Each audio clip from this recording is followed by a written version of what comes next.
এখন বাজে 6টা, উঠে দেখছি বৃষ্টি পড়ছে। ঘুম থেকে উঠেই ভিজবো না, অনেকেই বলেছো বা সবাই কমেন্টে বলেছো যে ভিজে ভিজে কাজ করো না, আর এখন করোনার সিজন কিন্তু, হ্যাঁ ভয়ও আছে একটা মনে। তো ঘুম থেকে উঠে ভিজার থেকে একটু পরে ভিজি। তা 6টায় উঠে দেখি বৃষ্টি হচ্ছে, আমি একটু শুয়ে পড়েছি। এখন বাজে 7টা, মানুকে আগে ডেসিরক্সটা আয়রন ওষুধটা দিয়ে নিলাম, কারণ সকালবেলা টুকটাক ঘরের মতো ঘরে একটুখানি খেয়ে খাবার খেয়ে আধা ঘন্টা 1 ঘন্টা থাকা যাবে এরকম খাবার ঘরে আছে, মানে ছোলা ছাতু মুড়ি চা এইসব আর কি। তা আমার তো টাইম টু টাইম রান্না করতে হয়, সকাল 9টা, দুপুর 1টা, রাত 9টা। হাজার কাজের আগে আমার হচ্ছে রান্না, তারপরে সব কাজ করি। শুভ সকাল বন্ধুরা, নতুন সকালে নতুন শুভেচ্ছা জানিয়ে আরও একটি ভিডিও শুরু করলাম। আশা করি যে যেখানে আছো ভালো আছো, সুস্থ আছো, আমিও ভালো আছি, মোটামুটি আছি, ভালো পুরোপুরি নেই। যাই হোক, বৃষ্টি আর কতক্ষণ ওয়েট করবো। এখন বাজে 8টা। বাবা সকালবেলায় রাস্তার থেকে মাছ রেখেছিল, জ্যান্ত রুই মাছ রেখেছিল। তা ভাবলাম না আর ঘরে বসে থাকলে হবে না, এবার ভিজে ভিজে সব কাজ করি। আজকে হচ্ছে শনিবার, বিপত্তারিণী পুজো। তা আমি ভিজে ভিজে বাসনগুলো মেজে নিলাম, যা কাপড় চাপড় ছিল মানে আর কি সব ধুয়ে চিপে বালতিতে রেখে দিয়েছি। আর ভাবলাম মাছটা একবারে ধুয়ে তারপরে স্নান করি, কারণ সব জামা কাপড় ভিজা, একবারে বাসি নাইটিটা পরে স্নান করলে তাহলে আর বেশি নাইটি লাগবে না। তো এটা ভেবে ভেবে আগে মাছটা ধুয়ে নিলাম। আর এই আষাঢ় মাস, শ্রাবণ মাস, ভাদ্র মাস যেমন গরম, একটু গরমটা কেটেছে, এবার হচ্ছে বর্ষাকালটা। সব মাসেই সমস্যা, বিশেষ করে এই বর্ষাকালটায় অনেক মানে ঘর ভর্তি জামা কাপড় হয়ে গেছে, শুকাচ্ছেই না আজকে 4 দিন ধরে। আর আজকে তো বিপত্তারিণী পুজো, আজকে তো বৃষ্টি হবেই। দিদিদের বাড়ি বিপত্তারিণী পুজো হয়, মানে আমার টুকিদের বাড়ি, পাশের বাড়ি ভাসুরের বাড়ি বিপত্তারিণী পুজো হলেই মানে বৃষ্টি, একদম বৃষ্টি হবেই ধরাবান্ধা। তা সত্যিই সকাল থেকে বৃষ্টি হচ্ছে। তাই এইবার হচ্ছে দিদিদের বাড়ি পুজো করেনি, ওরা আমাদের জলেশ্বর শিব মন্দিরে পুজো দিতে গেছে সবাই।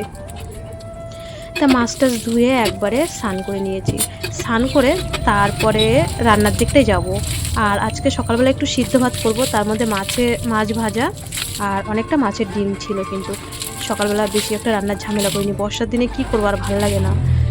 স্নান করে চা করে নিলাম, মানুকে দিলাম, বাবাকে দিলাম, আমিও খেয়ে নিলাম একটু চা। লিকার চা খেয়ে রান্না বসিয়ে দিয়েছি, সেটা শেয়ার করতে পারিনি। আলু সিদ্ধ, মাছ ভাজা আর আলু সিদ্ধ। মানু কিন্তু এখন একটু লঙ্কা খেতে পাচ্ছে, তোমাদেরকে তো বলা হয়নি। সত্যি মানুর মুখে ঘা হয়েছিল, মাউথ ওয়াশটা করে একটু কমেছে। আর ও বলছে কি মা একটু আজকে লঙ্কা ভাজো, একটু পেঁয়াজ ভাজো, আজকে প্রায় 1.5-2 বছর পরে বলছে। আর ভেলোরে যে শুকনো লঙ্কা কিনেছিলাম, সেই লঙ্কাটা বেঁচেছিল, আমি নিয়ে এসেছিলাম। লঙ্কাটা না একদম ঝাল নেই, ভেলোরের ওই মানে ঢ্যাপা ঢ্যাপা লঙ্কা আর কি, শুকনো লঙ্কাগুলো। আমাদের এখানকার যে একটা ভাজলে বা একটা শুকনো লঙ্কা পুরালে একটা সেন্ট ওঠে, সেই লঙ্কাটার মধ্যে কোনো সেন্টই নেই। তা যাই হোক, ওই লঙ্কাটাই ভেজেছিলাম। আর পেঁয়াজ কুচিয়ে আলু সিদ্ধটা মাখবো। মানুকে আগের দিন তোমাদের সাথে ভিডিওতে শেয়ার করা হয়নি, ডিম সিদ্ধ আর আলু সিদ্ধ দিয়েছিলাম ওইভাবে, তা ওর না খুব টেস্ট লেগেছে। তো বলছে মা আজকেও আলু সিদ্ধটা ওইভাবে মাখো। তাই বললাম ঠিক আছে, ও যেটা খেতে চাই সেটাই করে দিই। তা বাবারও ভাত বেড়ে দিলাম, দেখো এখনও উঠান ভিজা ভিজা, আর বৃষ্টি তো হয়েই যাচ্ছে টিপ টিপ টিপ টিপ করে।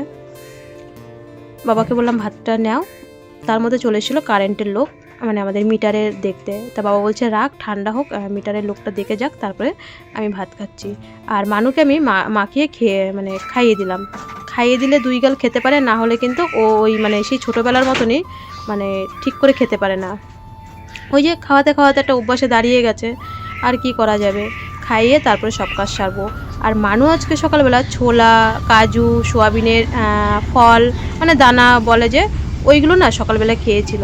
ওর যে হালকা হালকা মানে দাঁতের গোড়া দিয়ে রক্ত বেরোচ্ছিল, ও সেটা বলেনি যে মা আমার সকাল থেকে একটু একটু একটু একটু করে রক্ত বেরোচ্ছে। ভাত খাওয়ার পরে ও বলছে মা আমার না যখন বেশি আর কি রক্ত বেরোচ্ছিলো, মুখ দিয়ে বলে না মানুষের বিপদ কখন আসে, আর এরকম সারাক্ষণই এরকম টেনশন চিন্তার মধ্যে থাকতে হয়। ওই যে বাবা আবার মানুকে দেখালো কত কারেন্টের বিল এসছে আমাদের 3 মাসের আর কি, 600 টাকা না 650 টাকা এসছে 3 মাসের কারেন্টের বিল। তা মানু বললো 600 টাকা এসছে, 600 কয় টাকা যাই হোক। দেখো এইদিকে মানুর দাঁতের গোড়া দিয়ে এত রক্ত বেরোচ্ছে, এই ওষুধটা দিলে বন্ধ হয়ে যায়। তারপরে মানু আবার অভিকে বললো মামা আমার না দাঁতের গোড়া দিয়ে রক্ত বেরোচ্ছে, বললো কেমোর জন্য এরকম হচ্ছে। আর মানুষ ছোট থেকেই একবার যদি ওর দাঁতের গোড়া বা হাত বা পা বা নাক একবার যদি ব্লিডিং শুরু হয়, তাহলে মানে বেরোতেই থাকে। আরও কীভাবে মানে ওষুধটা গুঁড়ো করবে আমাকে না বলে, পরে ওটা আমি গুঁড়ো করে দিয়েছি। এইভাবে মুখে চিপে রাখলে অনেকক্ষণ কিন্তু ঠিক থাকে। তারপরে 10 মিনিটের মধ্যে কিন্তু রক্তটা বন্ধ হয়ে যায়। দেখো তুলোতে কিন্তু রক্ত লেগে যাচ্ছে। শুভ সকাল সবাইকে। সকালবেলা খাওয়া দাওয়া কমপ্লিট, আমার স্নান করাও হয়ে গেছে, সব কমপ্লিট। মানুষ দেখলে তো দাঁত দিয়ে রক্ত বেরোচ্ছিলো, এসে ওই ওষুধটা দিয়ে আবার কতক্ষণ বসে থেকে তারপরে দেখি এখন বন্ধ হয়েছে। তারপরে আবার অভিভাইকে মেসেজ করলো মানু, বললো যে কেমোর জন্য এরকম হয়। আর ছোট থেকেই ওর যদি একবার ব্লিডিং, মানে হাত বলো, নাক বলো, মুখ বলো, যেখান থেকেই হোক, তোমরা যদি আমার নিচের ভিডিওগুলো দেখো, এরকম একবার যদি শুরু হয় আর থামে না। তাই আবার 10 মিনিট মতন বসে থাকলাম ওষুধটা দিয়ে, তারপরে এখন বন্ধ হয়েছে, তাই ক্যামেরাটা অন করলাম, না হলে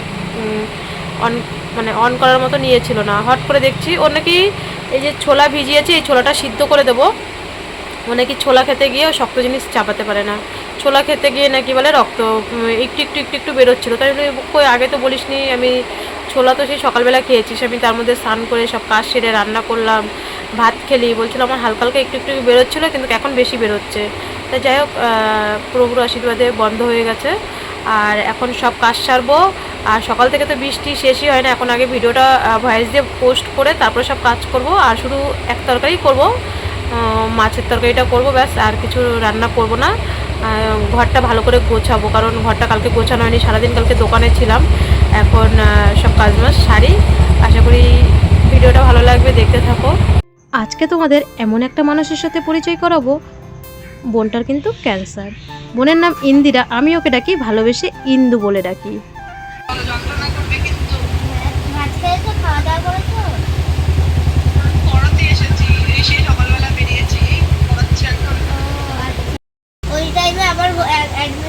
তারপরে ওই ক্লিন করে না রাতে, ক্লিন করেছিল রাত, তারপরে কমে গেছিল। আজকে আবার ওই হট করে তারপরে ওখান থেকে ওষুধ দিয়েছিল, ওইটা পুরো আমি প্রায় 2.5 বছর 6 মাস পর গেছি। তুমিও তো অনেক ফাইট করেছো, দেখলাম ওই ভিডিওটাতে। মামা বলছিল যে না একটা শর্ট ভিডিও ছেড়েছিলাম না লিখে, ওইটাতে আর কি দেখছিলাম। ও অভিমানা বলছিল প্রায় 1 বছর 8-9 মাস ওরকম অবস্থা ছিল। কেমোই চলেছে 1.5 বছর, 1.5 বছর 2 বছর ওইরকম। ওই মামাও তো যাবে আগস্টে আবার। হ্যাঁ হ্যাঁ মামা যাবে, আমি যাবো সেপ্টেম্বরে। তোমাদের বাড়ি কোথায় জানো? ওই নদিয়া কৃষ্ণনগর। তাহলে আসো, আমার মামার বাড়ির কাছেই তো। আমার মামার বাড়ি রানাঘাট। ও আচ্ছা আচ্ছা, কৃষ্ণনগরে তোমার মাসি। হ্যাঁ, কৃষ্ণনগর ভাতজাংলা পালপাড়া। ওই ভাতজাংলা পালপাড়া আছে না, ওইখানে আমার মার মাসির বাড়ি, আমি গেছি ওখানে, আমি পড়তে যাই। ও তাহলে আসো আমাদের বাড়িতে একদিন। তুমি আসবে তখন আমাকে বলবে, আমি নিশ্চয়ই যাব। আচ্ছা, মামাও আসবে। এমনি কোথায় তোমাদের বাড়ি? আমাদের বাড়ি হচ্ছে তোমার ওই গাইঘাটা হাবড়া, জাগুলি হয়ে আসতে, নদিয়া দিয়ে আসলে। ও আচ্ছা আচ্ছা, আমি অশোকনগর হাবড়া অশোকনগরে গেছি। ওই তো হাবড়া অশোকনগর। আচ্ছা আচ্ছা, ঠিক আছে, তুমি রেস্ট করো, কথা বলো না বেশি, সমস্যা হবে কিন্তু। ঠিক আছে, আবার ফোন কাট। আজকে এই বোনের সম্বন্ধে বলবো। বোনের বাড়ি তোমরা তো শুনলেই কৃষ্ণনগর। আমার মাসির বাড়ি যেখানে ভাতজাংলা পালপাড়া, ওইখানে কিন্তু হচ্ছে বোন পড়তে আসে। আর বোনের চ্যানেলের নাম হচ্ছে ইন্দিরা হালদার। বোন কিন্তু এখন ভিডিও সেরকম করে না। যখন বোনের ক্যান্সার হয়েছিল তখন কিন্তু বোন হচ্ছে ভিডিও করতো, যাতে কোনো ক্যান্সার পেশেন্ট ভিডিও দেখে ভয় না পায়। বোন কিন্তু সব ভিডিও ডিলিট করে দিয়েছে, কারণ বোনের মধ্যে সবসময় পজিটিভ কথাবার্তা। আমি কিন্তু এই প্ল্যাটফর্মে এসে দেখেছি, বা এখনও দেখছি বর্তমানে, যতটা না ক্যান্সার বা যতটা না কিছু, তার থেকে বেশি নেগেটিভ কথাবার্তা বলে। কিন্তু বোন, মানে তাদের থেকে বোন বয়সে অনেক ছোট, বোন কিন্তু সবসময় পজিটিভ কথা বলে। আর এই বোনের সাথে আমার পরিচয় হয়েছে মানুর বার্থডের থেকে। আমি কিন্তু জানতাম না এই বোনের যে ক্যান্সার। আর বোনের ট্রিটমেন্ট হয়েছে কলকাতা না, বোম্বে টাটা হসপিটালে ট্রিটমেন্ট হয়েছে। বোন এখন সুস্থ আছে। আর চেক আপে দেখো, ক্যান্সার পেশেন্টদের বা আমাদের বলো, আমাদের সারা জীবনই ট্রিটমেন্টের মধ্যে থাকতে হবে। 3 মাস 6 মাস, কারোর 1 বছর পর পর। আজকে আমার মামার দেখো 2015-তে ক্যান্সার হয়েছে, 2025 মানে 10 বছর হয়ে গেছে। আমার মামার কিন্তু বছরে এখনও 1-2 বার কিন্তু ট্রিটমেন্টে যেতে হয় ভেলুরে। আর সেই মামার ক্যান্সারের ভেলুরের থেকে সেই ভেলুরে আজও আমার পথ চলা, আমারও পথ চলা, আমার মামারও, বা আমাদের বাড়ির সব ট্রিটমেন্টই ভেলুরে পথ চলা। তারপরে বোনের সাথে কেয়া কাকিমার সাথে কেয়া কাকিমার কথা বললাম, কৃষ্ণনগরে বাড়ি। বোন বলল যে আমাদের বাড়িতে শীতকালে নিমন্ত্রণ, মানে মেসেজে আর কি নিমন্ত্রণ করবে বোনকে, অভিভাইকে, কাকিমাকে। আর বোন তো মানুকে একদম পাকা বুড়ি বলে। অভিভাইয়ের সাথে বোনের অনেক আগেই পরিচয়। তা অভিভাই হচ্ছে বোনের আইডিটা পাঠিয়েছিল। আর আমি যখন মানুর এই যে এবার যে আমি চেক আপে গেলাম, অভিভাইয়ের থেকে আমার নাম্বারটা নিয়ে বোন আমাকে সে থেকে মেসেজ করে বা ফোন করে। ওর চ্যানেলে এখন কোনো ভিডিওই পাবে না ক্যান্সারের, কারণ ও বলে দিদি আমাকে দেখে যেন লোকে ভয় না পায়, সবসময় পজিটিভ কথাবার্তা। বয়সটা কিন্তু খুবই অল্প, যে না ওর তো এখনও দেখো চেক আপ চলছে, চেক আপ হচ্ছে। ও তোমরা তো নিজে মুখেই শুনলে ও 1.5 বছর কেমো নিয়েছে। ওর বয়সটা অনেক ছোট, ওর এখনও সামনে অনেক জীবনটা পড়ে আছে। যাতে তোমরা সবাই আমাদের ইন্দুকে মানে আর কি আশীর্বাদ করো, যাতে বোন সামনের জীবনে ও আরও এগিয়ে যেতে পারে।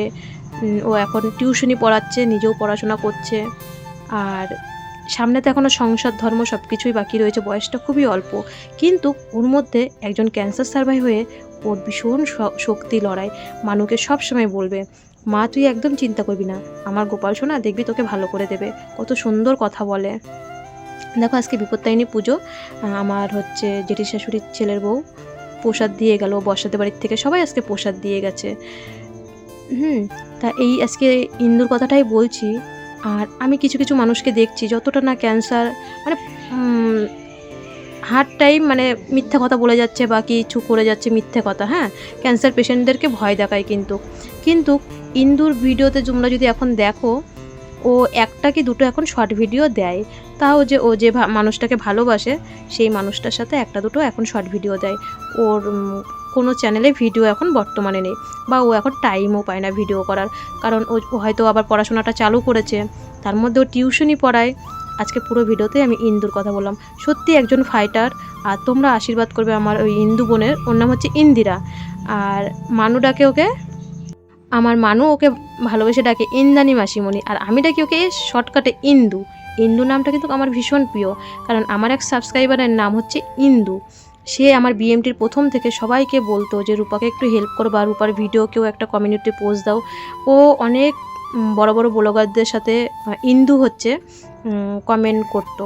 তা এই ইন্দিরার ভিডিওতে ওই ইন্দু দেখে কমেন্ট করে, তাই ইন্দু নামটা আমার ভীষণ প্রিয়। আমি ইন্দিরাকে ভালোবেসে প্রথম থেকে, যেদিনকে আমি ওর ভিডিও বা অবির মুখে সব কিছু শুনেছি ওর ব্যাপারে বা ওর সাথে আমার কথা হয়, সেদিনকার থেকে আমি ইন্দু বলেই ওকে ডাকি।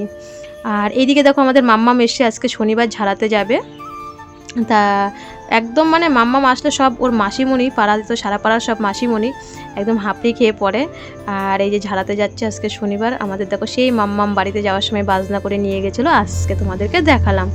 আর বন্ধুরা আজকে ভিডিওটা সেরকমভাবে করতে পারিনি, কারণ আমার কার্টুন চ্যানেলটা নিয়ে একটু সমস্যা হচ্ছিলো। বিকালবেলার থেকে আমার মনটা ভীষণ খারাপ ছিল, চ্যানেলটা ঠিক করার জন্য এক একজনের কাছে মেসেজ করছিলাম বলে আর সেরকমভাবে ভিডিও করতে পারিনি। তাই বিকালবেলা ঘর উঠান ঝাড় দিয়ে ওই যে রাস্তায় গেলাম, একটু মাম্মামের সাথে একটু কথা বললাম, এসে যতগুলো বাসন ছিল সব মাজলাম।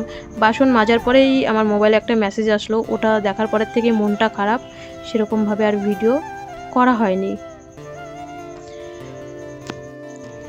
যাই হোক বন্ধুরা, আজকের ভিডিওটা এখানেই শেষ করলাম।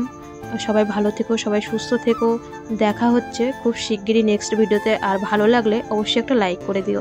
আর আমাদের মানুষ শোনার মতন তোমরা আমার এই ইন্দু বোনকে, কৃষ্ণনগরে বাড়ি, তোমরা সবাই আশীর্বাদ করো, ও যেন একদম পুরো সাকসেসফুল হয়ে যায়। সত্যি ও একজন ফাইটার, ওর ভিডিওর মধ্যে কোনো নেগেটিভ নেই, সবসময় ওর ভিডিও পজিটিভই ছিল আর থাকবে।